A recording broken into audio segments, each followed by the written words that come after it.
During the global conflict of World War II, a unique chapter unfolded far from the European theaters of war, involving approximately 300 French prisoners of war, POWs, who were transferred to the United States. These soldiers, taken captive during the early phases of the war, found themselves transported across the Atlantic Ocean to a land that was geographically and culturally distant from their homeland. The relocation of these French POWs to America presented a distinctive set of challenges and opportunities, marking an unusual intersection of military history and humanitarian engagement. This narrative, grounded in archival documents and corroborated by eyewitness accounts, reveals how these men, despite the adversity of captivity, experienced a form of hope and resilience fostered within the American context. The presence of French prisoners of war in the United States was not merely a logistical consequence of wartime strategy but also a reflection of evolving attitudes toward the treatment of prisoners under international law. Following the Geneva Convention protocols, which the United States had ratified, the handling of POWs aimed to uphold standards of dignity and humane treatment, even amidst the exigencies of global conflict. The French soldiers, many of whom had endured the tumultuous fall of France in 1940, found themselves constrained by the circumstances of defeat and imprisonment, yet their transfer to American soil introduced them to a different environment, one where the rules of war were interpreted with a particular emphasis on respect and care. The historical context surrounding the relocation of these French prisoners is crucial to understanding their subsequent experiences. After the rapid German offensive in Western Europe and the subsequent armistice, numerous French military personnel were captured, and some were designated for transfer overseas. The United States, as an active participant in the Allied war effort, assumed responsibility for housing certain groups of POWs, including these French soldiers. This arrangement, while primarily motivated by practical considerations such as security and camp capacity, inadvertently created a milieu in which these men could encounter a form of captivity that, while restrictive, was marked by relatively sound humanitarian principles. Upon arrival in the United States, the French prisoners of war were introduced to a system designed to balance security concerns with the obligations stipulated by the Geneva Convention. The American military authorities established camps in various regions, often in rural locales, intending not only to isolate POWs from active combat zones but also to provide conditions that would mitigate the harshness of imprisonment.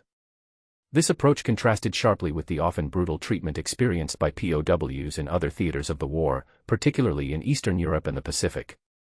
The American camps became sites where the principles of international law were actively implemented, facilitating an environment where prisoners could retain a modicum of dignity and structure. The transition from the battlefields of Europe to the American camps was profound for the French soldiers. Removed from the immediate dangers of combat but still confined by the reality of captivity, these men faced psychological and emotional challenges that accompanied their displacement. The separation from their homeland, uncertainty about the war's outcome, and concerns for their families weighed heavily on their minds.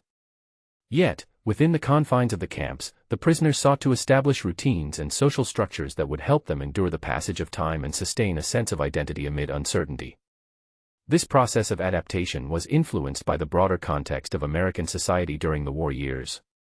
Despite the challenges of wartime mobilization and the demands placed on the home front, many American communities exhibited a degree of openness and curiosity toward the foreign prisoners housed nearby. This dynamic created opportunities for cultural exchange and human connection that transcended the strictures of captivity. The French POWs, in turn, found themselves in an environment where their status as enemy combatants was tempered by protocols that emphasized respect and humane treatment, allowing space for moments of hope and normalcy. The story of these 300 French prisoners of war in America thus exemplifies a multifaceted experience of captivity, one that combined the realities of confinement with the unexpected possibilities for resilience and renewal. Their journey from the battlefields of France to the rural camps of the United States was not simply a narrative of loss and imprisonment but also one of survival and adaptation. The conditions they encountered, shaped by international law, American military policies, and local social dynamics, created a framework in which the prisoners could maintain their dignity and look beyond the immediate hardships to a future shaped by hope.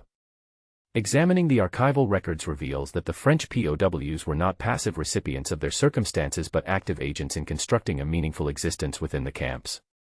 They engaged in various activities that fostered a sense of community, preserved cultural traditions, and provided mental and physical stimulation. This proactive stance was crucial in mitigating the psychological toll of captivity, illustrating the human capacity to find purpose even in constrained situations. Moreover, The experience of these French prisoners underscores the significance of the Geneva Convention's provisions in shaping the conduct of detaining powers during World War II. The United States, by adhering to these international standards, set a precedent for the treatment of POWs that contrasted with the harsher realities faced by many others in different contexts. This adherence not only fulfilled legal obligations but also contributed to the prisoners' morale and their perception of captivity as a condition that, while limiting, was governed by respect and care. The movement of the French POWs to the United States also had implications beyond the immediate period of their imprisonment. The interactions between these soldiers and American communities, however limited by circumstance, planted seeds of mutual understanding and cultural exchange. The prisoners' exposure to American society, its values, and its way of life contributed to broadening their perspectives and, in some cases, influenced post-war attitudes and relationships between France and the United States. Within this framework, the experience of captivity gained dimensions that transcended the military and legal aspects, encompassing human stories of resilience, adaptation, and hope. The French prisoners, while enduring the deprivation inherent in wartime imprisonment, found within the American camps a space where their spirits could be sustained and their identities preserved. This nuanced experience challenges simplistic notions of POW life as solely characterized by suffering and deprivation, highlighting instead the complex interplay of hardship and humanity. In sum, the arrival and initial reception of the approximately 300 French prisoners of war in the United States during World War II represent a distinctive episode in the broader history of the conflict. It is a story situated at the intersection of military history, international law, and human experience, revealing how the application of the Geneva Convention and the policies of the American military created conditions conducive to dignity and hope. This narrative lays the groundwork for understanding the subsequent development of camp life, community formation, and cultural engagement that defined the prisoners' years in captivity, and ultimately contributed to a legacy of resilience and cross-cultural friendship. Upon their arrival in the United States, the approximately 300 French prisoners of war encountered a system of care and management markedly influenced by the principles enshrined in the Geneva Convention, which sought to regulate the treatment of POWs during armed conflict. This framework, coupled with the policies implemented by the U.S. military, established a foundation of humane treatment that sought to preserve the dignity and welfare of the captives despite the inherent constraints of imprisonment. The contrast between this approach and the harsher experiences encountered by prisoners in other theaters of war was notable, setting a precedent for the conduct of detaining powers and shaping the prisoners' morale and outlook during their captivity. Central to the American treatment of these French POWs was the strict adherence to the Geneva Convention's provisions, which required that prisoners be housed in adequate conditions, provided sufficient nutrition, and afforded access to medical care. The United States military, recognizing both the legal obligations and the practical benefits of humane treatment, implemented policies that ensured these standards were met and, in many cases, exceeded. This approach was not only a matter of compliance but also served to maintain order within the camps and prevent unrest, thereby facilitating smoother management of the prisoner population.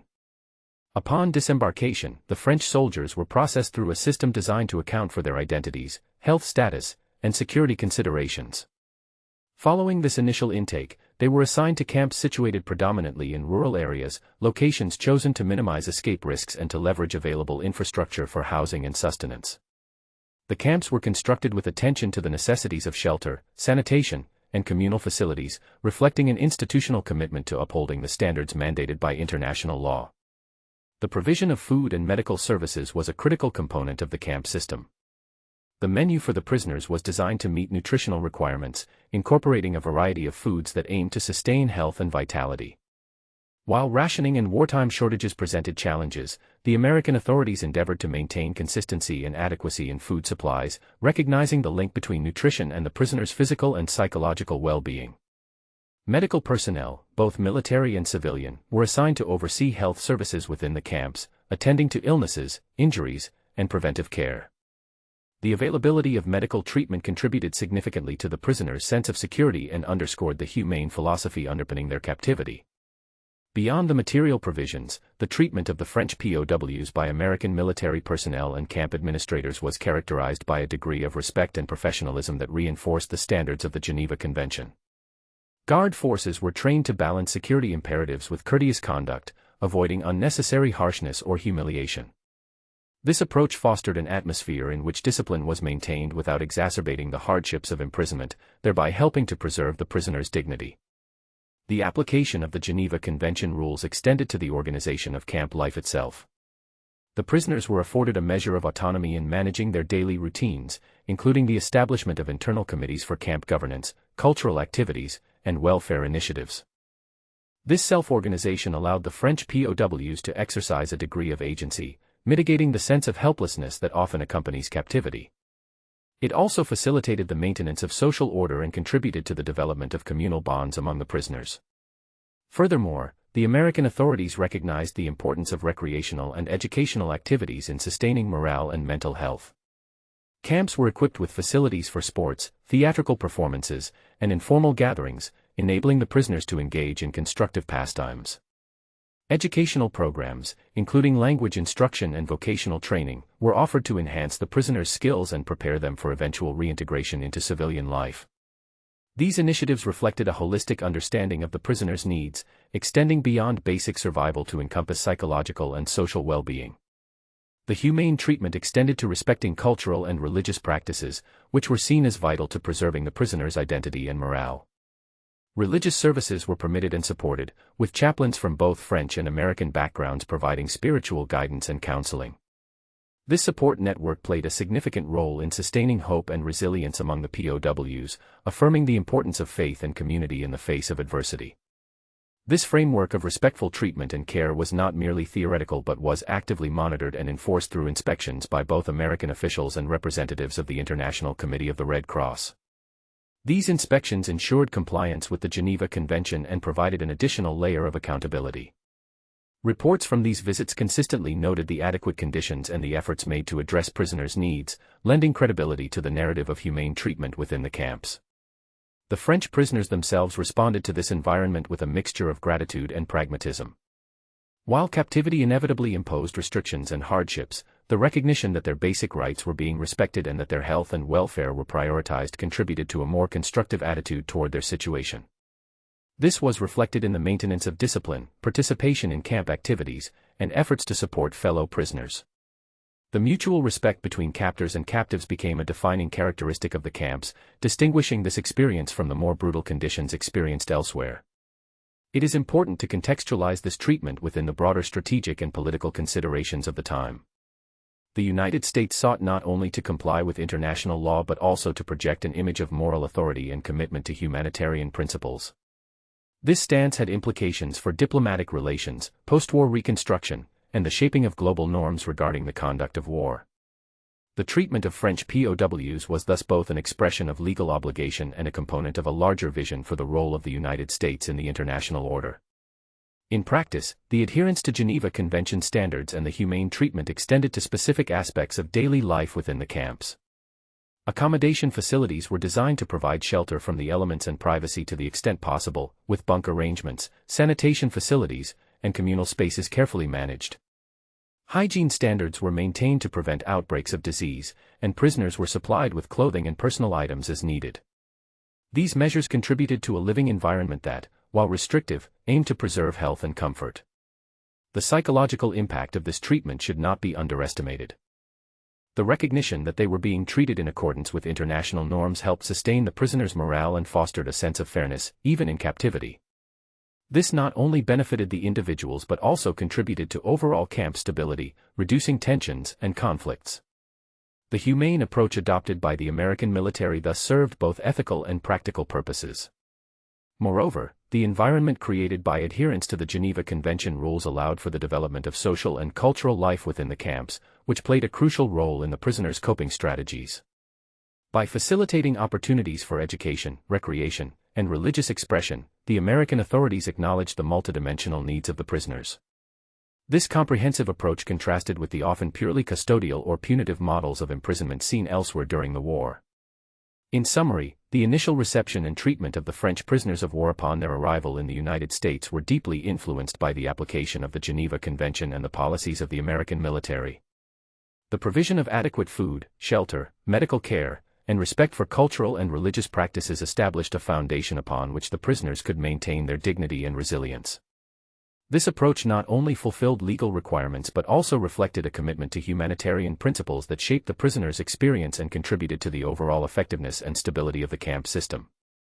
The humane treatment encountered by the French POWs in America thus represented a distinctive and important facet of their wartime ordeal, setting the stage for the subsequent development of community life and cultural exchange within the camps. Within the rural confines of the American camps where the approximately 300 French prisoners of war were housed, a distinct community life began to emerge, shaped by the necessities of captivity yet imbued with efforts to preserve identity and foster social cohesion. Removed from the immediate pressures of the battlefield but still constrained by their status as captives, these soldiers sought to navigate the complexities of imprisonment by creating a structured daily existence that balanced discipline with cultural and recreational engagement.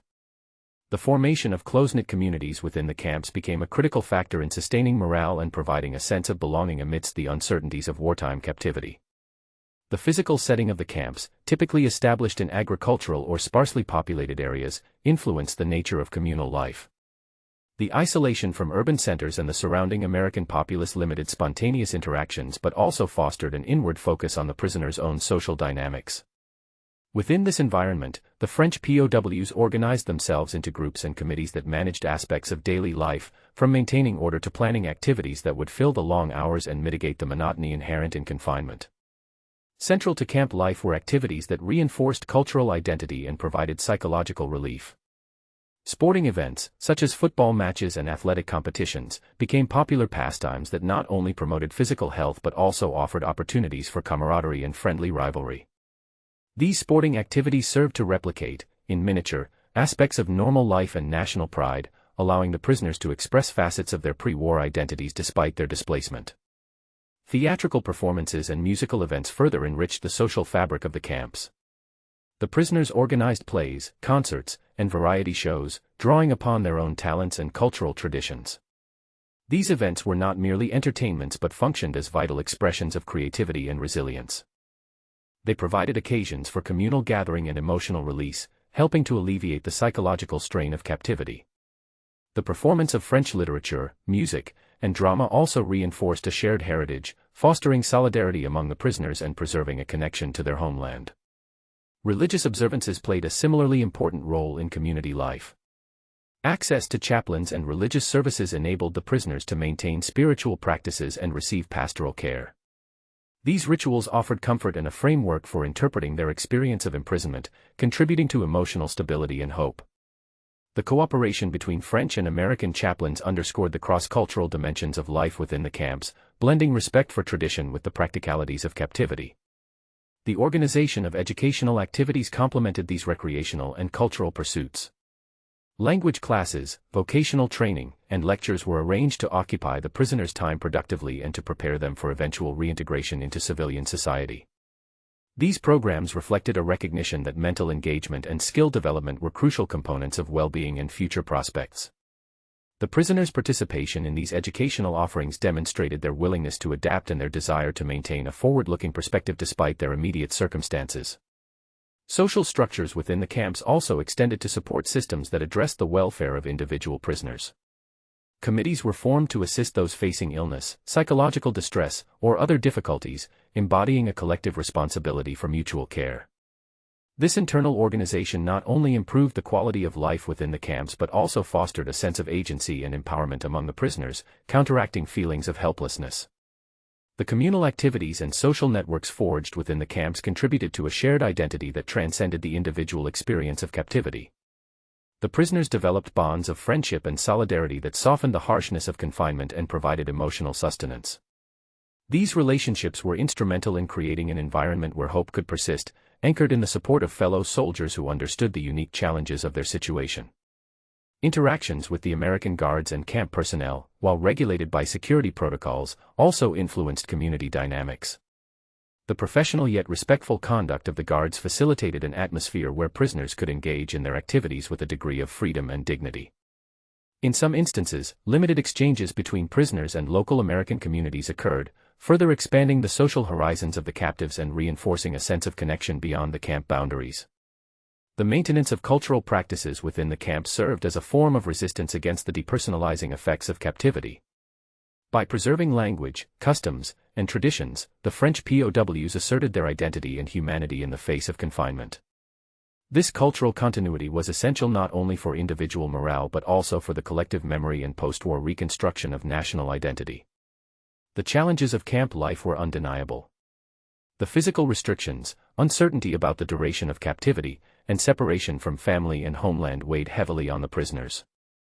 However, the establishment of a structured community life, characterized by cultural events, recreational activities, social support, and educational programs, provided a framework within which these difficulties could be confronted and mitigated.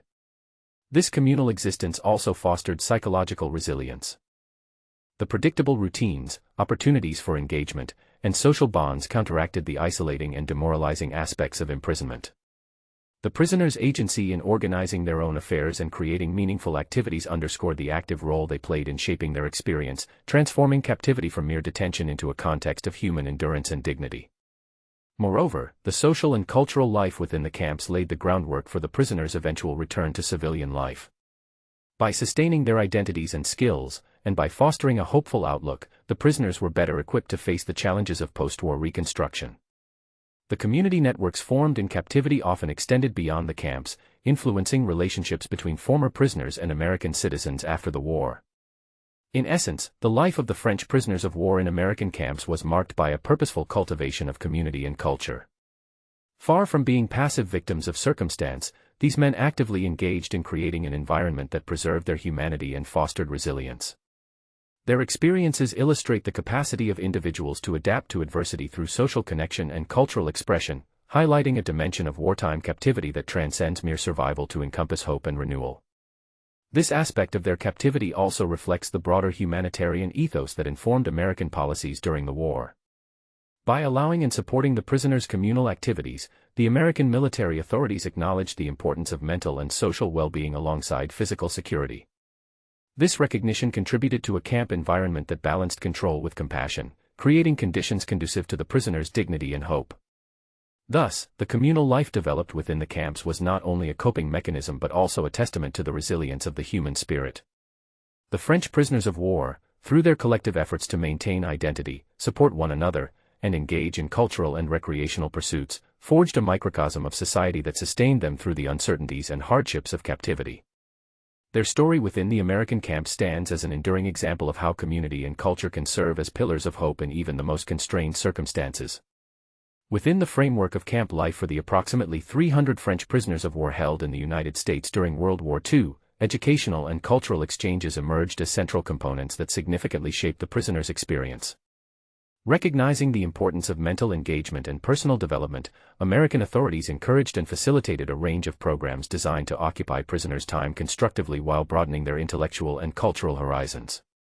This purposeful approach to education and cultural interaction not only alleviated the monotony of captivity but also fostered mutual understanding, highlighting the human dimension of the wartime encounter between French soldiers and American society. Educational initiatives within the camps were diverse and thoughtfully organized. Language instruction, particularly in English, was offered to the French prisoners, enabling them to acquire skills that had both immediate and long-term benefits. Mastery of English was instrumental in facilitating communication within the camps and with American personnel, but it also equipped the prisoners with tools valuable for post-war reintegration and for engaging with a world increasingly shaped by American influence. These language classes were often conducted by American instructors or bilingual prisoners themselves, fostering a collaborative learning environment that bridged cultural divides. Vocational training represented another key element of the educational programs. Courses in trades such as carpentry, mechanics, agriculture, and other practical skills were made available to the prisoners, reflecting an understanding that captivity was not merely a period of confinement but also an opportunity for preparation for future civilian life. Such training was vital in equipping the prisoners with competencies that would aid in their personal and professional reconstruction after the war, aligning with broader efforts to facilitate the rehabilitation of displaced soldiers. Lectures and discussions on a variety of subjects supplemented these programs, encompassing topics ranging from history and literature to current affairs and technical knowledge.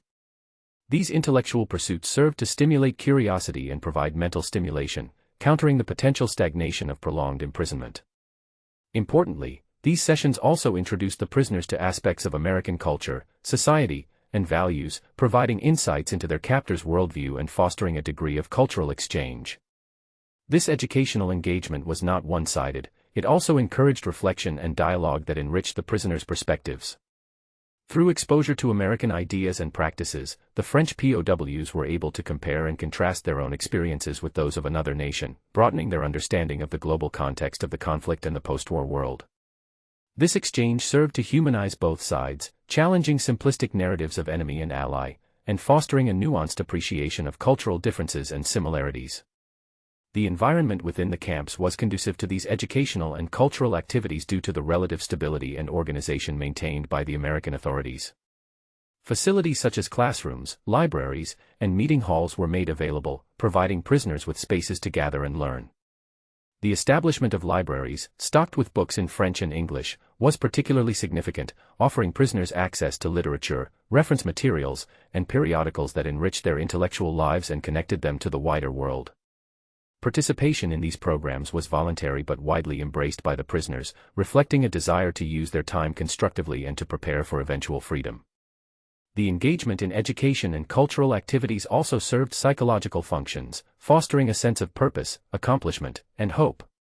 By investing in their own development, the prisoners asserted agency over their circumstances and resisted the potential demoralization of captivity. The role of American personnel in facilitating these programs was pivotal. Military instructors, civilian volunteers, and camp administrators collaborated to design and implement curricula that met the prisoners' needs and interests. This cooperation exemplified a spirit of mutual respect and cultural exchange that transcended the immediate context of war. The willingness of American authorities to support such initiatives underscored a commitment to humane treatment and recognition of the prisoners' dignity as individuals. Moreover, the educational programs contributed to the broader social dynamics within the camps.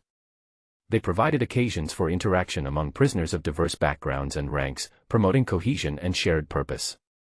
The acquisition of new skills and knowledge also enhanced the prisoners' confidence and self-esteem, which were essential for maintaining morale during a period marked by uncertainty and separation from home. The cultural exchanges extended beyond formal education to include informal interactions and shared experiences. The prisoners' exposure to American customs, holidays, and social practices through organized events and everyday contact with camp personnel enriched their understanding of their captors and fostered empathy.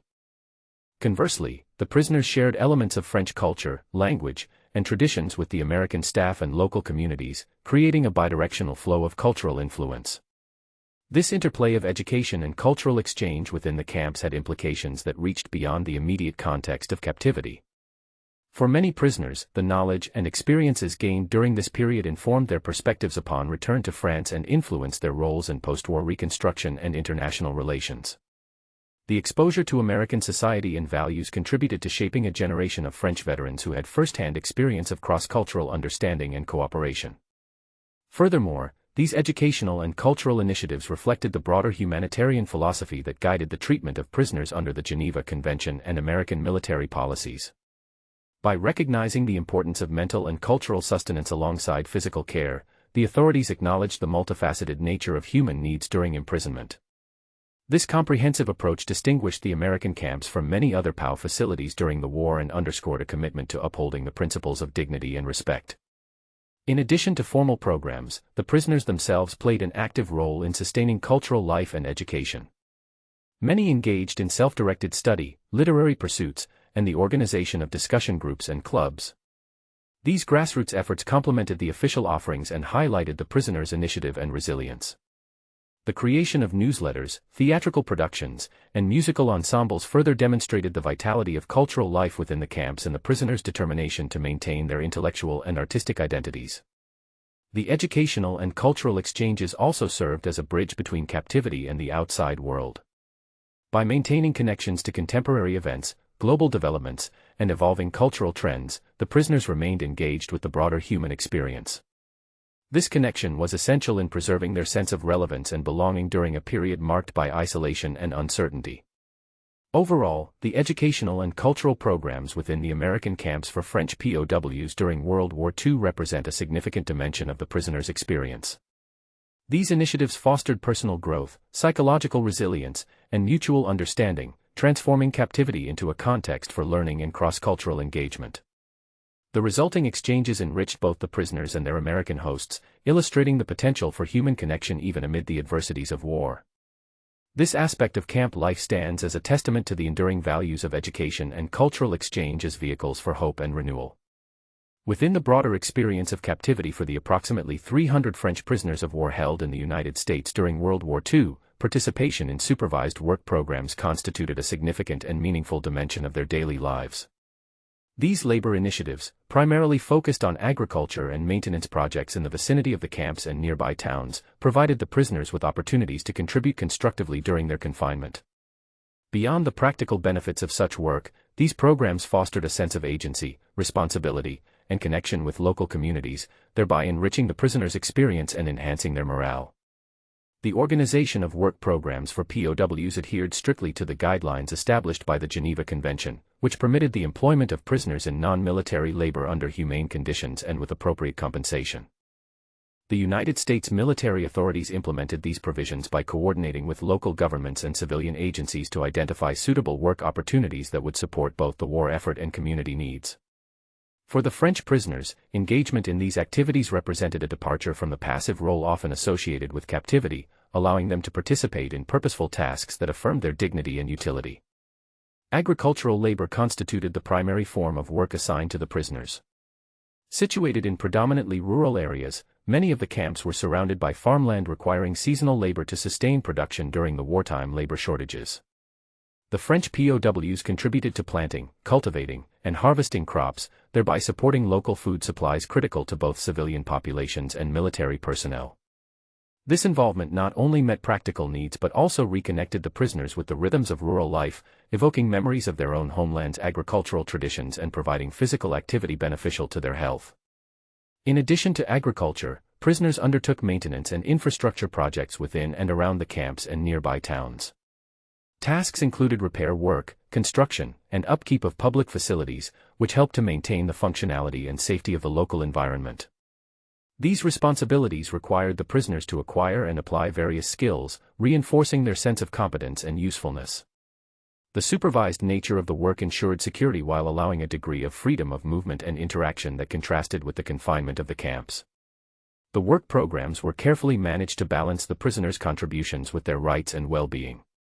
Hours were regulated to prevent excessive fatigue, and provisions were made for adequate rest, nutrition, and medical care. Compensation for labor, often in the form of monetary payments or credits, acknowledged the prisoners' efforts and allowed them to purchase personal items or support communal needs within the camps. This recognition of their work fostered a sense of fairness and respect that positively influenced morale. Participation in these labor activities also facilitated interactions between the French POWs and local American civilians. While contact was limited and monitored, the necessity of collaboration in agricultural and maintenance tasks created opportunities for communication and mutual observation. These encounters, though constrained by the circumstances of war and captivity, offered glimpses into each other's lives and cultures. For many prisoners, these interactions humanized their American hosts and challenged preconceived notions shaped by wartime propaganda or unfamiliarity. Conversely, local communities often viewed the prisoners' labor contributions with a mixture of pragmatism and curiosity. The presence of foreign soldiers working alongside Americans in support of local economies fostered a complex dynamic that blended wartime exigency with emerging cultural exchange. In some instances, these encounters laid the groundwork for enduring friendships and mutual respect that extended beyond the war's conclusion. The prisoners' visible participation in productive activities dispelled stereotypes of POWs as merely detained enemies, highlighting their shared humanity and capacity for cooperation. The physical demands of the work also played a role in maintaining the prisoners' health and psychological well-being. Engaging in manual labor outdoors provided exercise, exposure to fresh air, and a sense of accomplishment, all of which contributed to combating the deleterious effects of prolonged confinement. The structure and routine imposed by work schedules offered a framework that helped prisoners organize their time and maintain a forward-looking perspective. Moreover, the skills acquired and honed through these labor programs had implications for the prisoners' post-war futures. Experience in agriculture, trades, and maintenance equipped many with practical abilities that would prove valuable in rebuilding their personal lives and contributing to France's reconstruction efforts. This aspect of captivity, therefore, extended beyond immediate utility to encompass long-term rehabilitation and reintegration. The supervised work programs also reflected the American military strategic and humanitarian approach to POW management. By involving prisoners in constructive labor, the authorities sought to mitigate idleness, reduce disciplinary issues, and promote a cooperative camp environment. This strategy was consistent with the principles of the Geneva Convention and aligned with broader objectives of maintaining order while respecting prisoners' rights.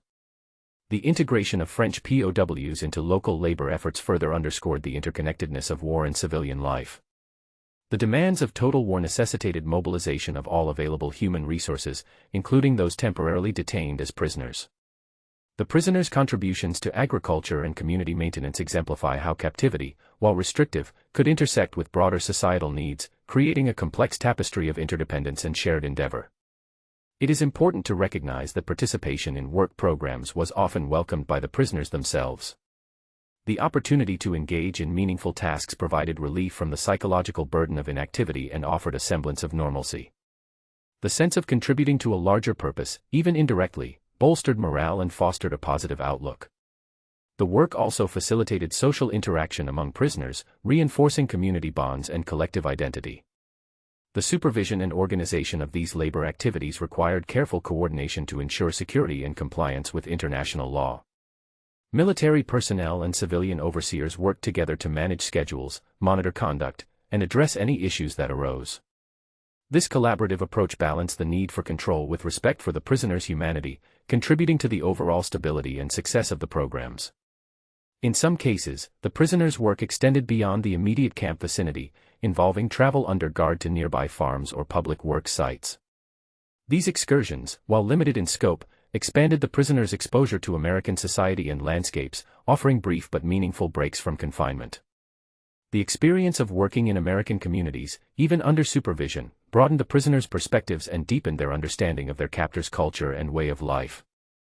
The labor programs also had symbolic significance, demonstrating the capacity for cooperation and mutual benefit even between former adversaries. The prisoners' willingness to contribute to local economies and the acceptance of their efforts by American communities reflect a nuanced dimension of wartime relations, where humanity and pragmatism intersected. These interactions, though framed by the realities of war and captivity, provided a foundation for post-war reconciliation and friendship. In summary, the supervised work programs involving French prisoners of war in the United States during World War II played a vital role in shaping the prisoners' experience.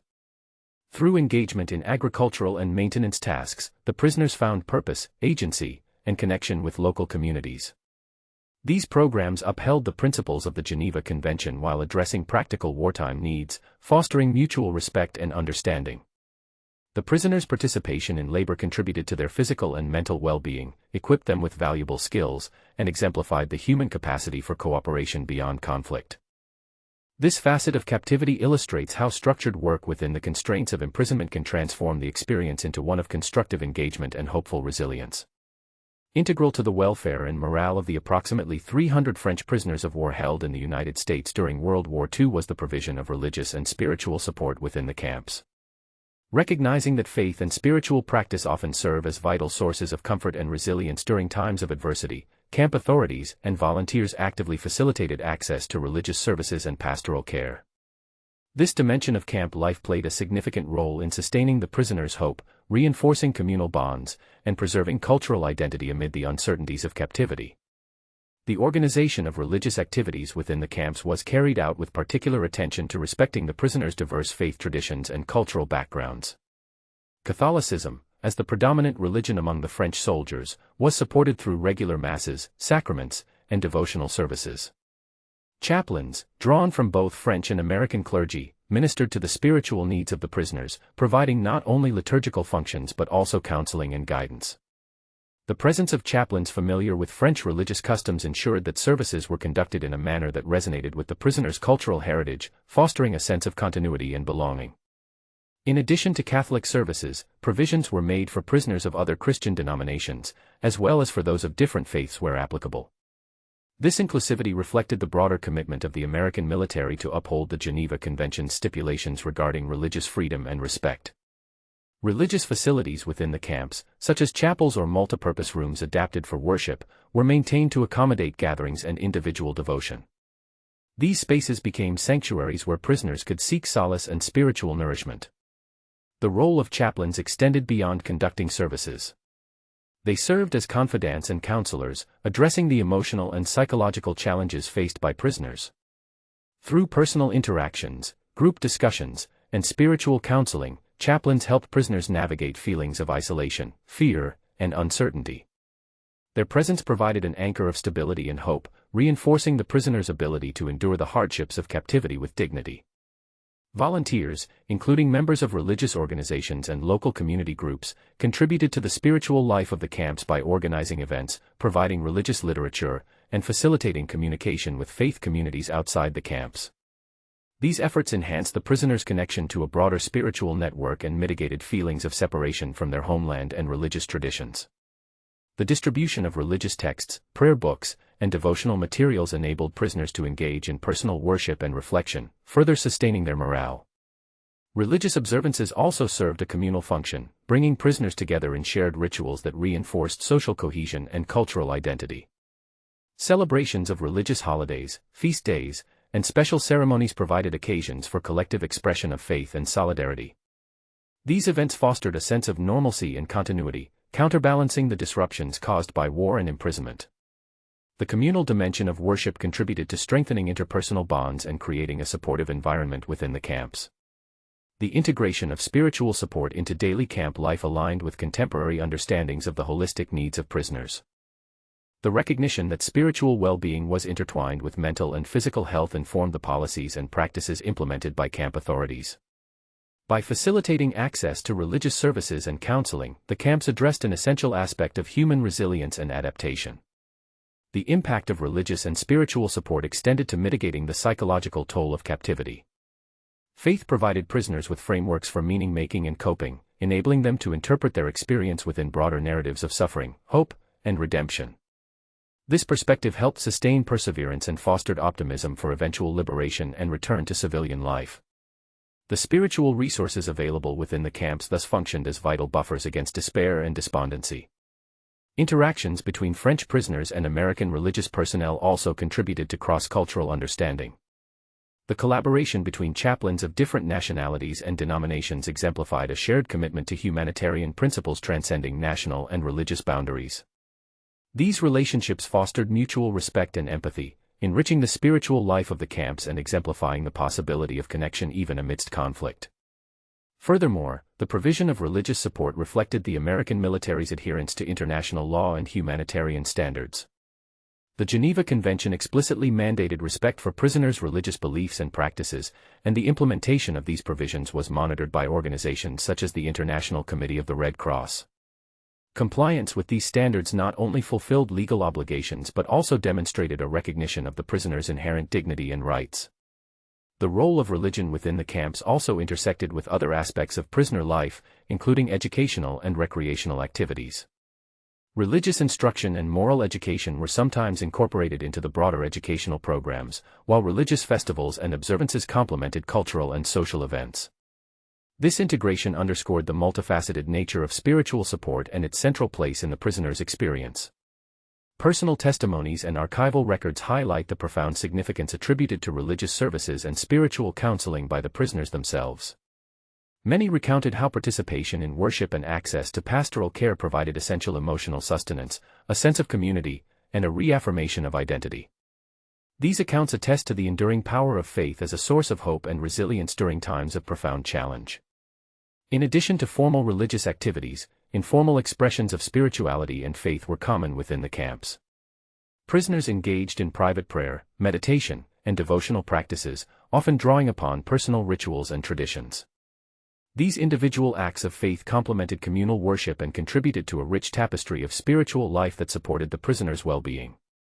The presence of religious support also had a stabilizing effect on camp dynamics. By addressing spiritual needs and providing outlets for emotional expression, chaplains and volunteers helped reduce tensions and fostered an atmosphere of mutual respect. The moral guidance and counseling offered by religious personnel contributed to maintaining discipline and promoting ethical conduct among the prisoners. Moreover, the spiritual dimension of camp life reinforced the prisoners' connection to their homeland and cultural heritage.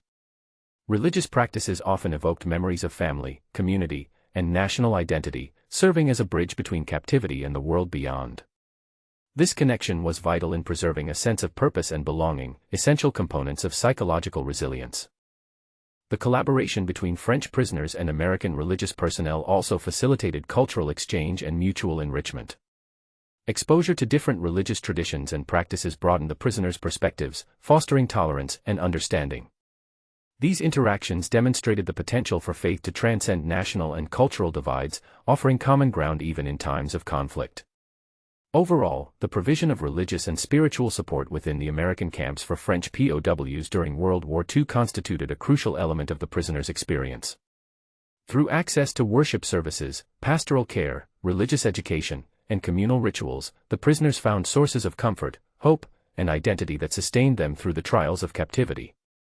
This aspect of camp life reflects the importance of addressing the holistic needs of prisoners, integrating spiritual well-being into the framework of humane treatment mandated by international law.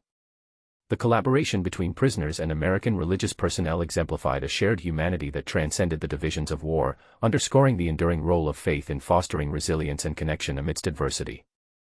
As the Second World War approached its closing stages, concerted efforts were undertaken within the American POW camps to prepare the approximately 300 French prisoners of war for their eventual return to civilian life and reintegration into a homeland poised for reconstruction.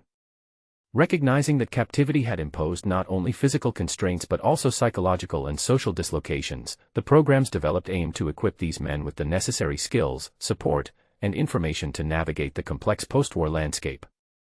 This phase of preparation reflected a holistic understanding of the challenges facing returning soldiers and underscored a commitment to facilitating their transition from imprisonment to renewed societal participation.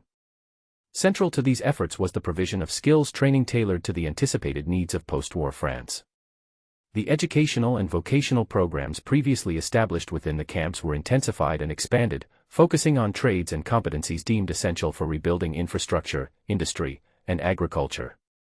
Courses in mechanics, carpentry, agriculture, and related fields sought to enhance the prisoners' employability and capacity to contribute meaningfully upon return. This practical orientation underscored the recognition that the reconstruction of a war-torn nation required not only physical labor but also technical expertise and adaptability. Alongside vocational training, psychological support was a critical component of reintegration preparation. The prolonged experience of captivity, separation from family, and exposure to the traumas of war left many prisoners grappling with emotional and mental health challenges. Camp authorities, often in collaboration with medical and psychological professionals, provided counseling services aimed at addressing issues such as anxiety, depression, and the uncertainties associated with re-entry into civilian life. These interventions sought to bolster resilience, facilitate coping strategies, and reduce the risk of post-war adjustment difficulties. Information dissemination constituted another vital aspect of the preparatory programs. Prisoners were provided with updated reports on the evolving political, social, and economic conditions in France, as well as guidance on the processes and opportunities awaiting them upon repatriation. This flow of information helped to counteract isolation, reduce uncertainty, and enable prisoners to form realistic expectations about the challenges and prospects that lay ahead. Seminars and discussions facilitated dialogue and reflection, encouraging prisoners to consider their roles in the reconstruction of their communities and nation. The preparation efforts extended beyond individual skill building and psychological support to encompass social reintegration. Recognizing the potential for alienation and disconnection after prolonged captivity, programs emphasized the importance of rebuilding family and community ties. Prisoners were encouraged to maintain correspondence with relatives and to plan for reunification. Additionally, cultural and social activities within the camps fostered a sense of continuity and identity that could serve as a foundation for post-war adjustment. This comprehensive approach to reintegration preparation was consistent with international humanitarian principles and reflected an evolving understanding of the complexities faced by returning prisoners of war. Rather than viewing captivity solely as a period of detention, the American authorities acknowledged the necessity of proactive measures to support prisoners' rehabilitation and societal reentry. These initiatives anticipated the broader challenges of post-war recovery and sought to mitigate potential obstacles through education, psychological care, and social support. The involvement of French personnel and organizations in these preparatory activities further enhanced their effectiveness. French military officers and civilian experts participated in educational programs, counseling services, and informational sessions, providing culturally relevant guidance and fostering a sense of national solidarity. This collaboration strengthened the prisoners' connection to their homeland and reinforced the legitimacy and applicability of the support offered. Moreover, the preparatory programs within the camps contributed to shaping the prisoners' attitudes and aspirations for the post-war period.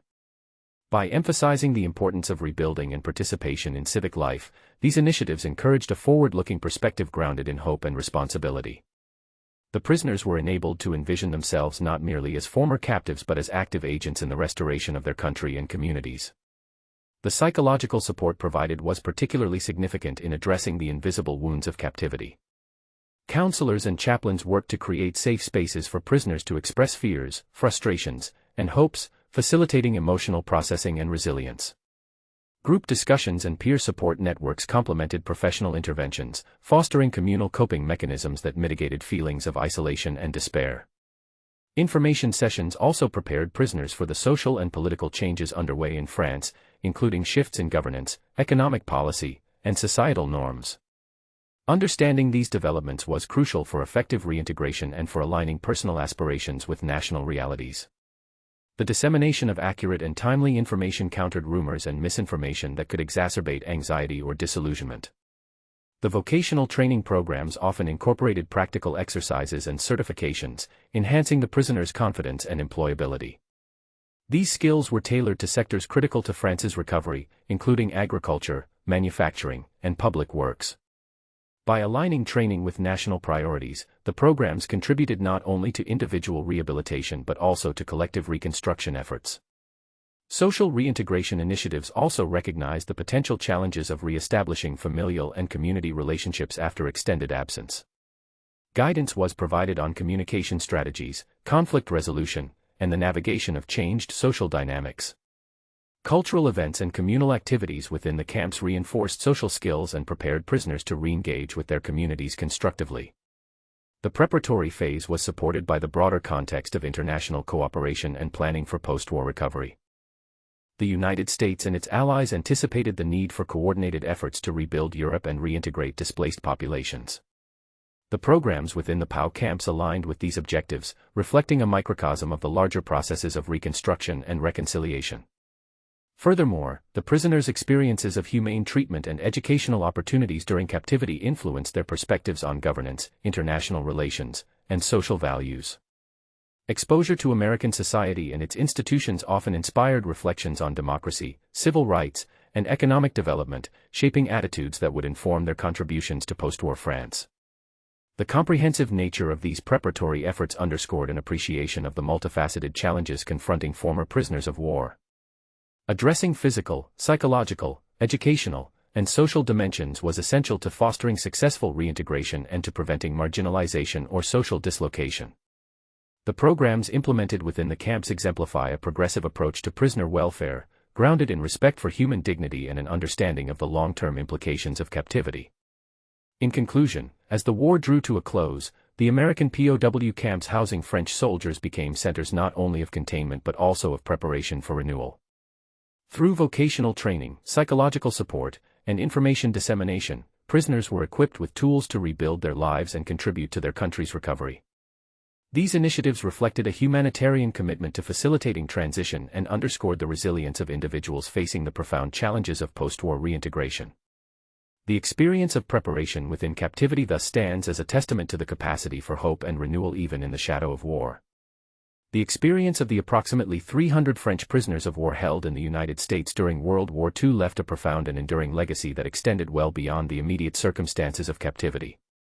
Their time in American camps was marked not only by the hardships imposed by imprisonment but also by moments of cross-cultural friendship, personal resilience, and hope that shaped their identities and influenced post-war relations between France and the United States.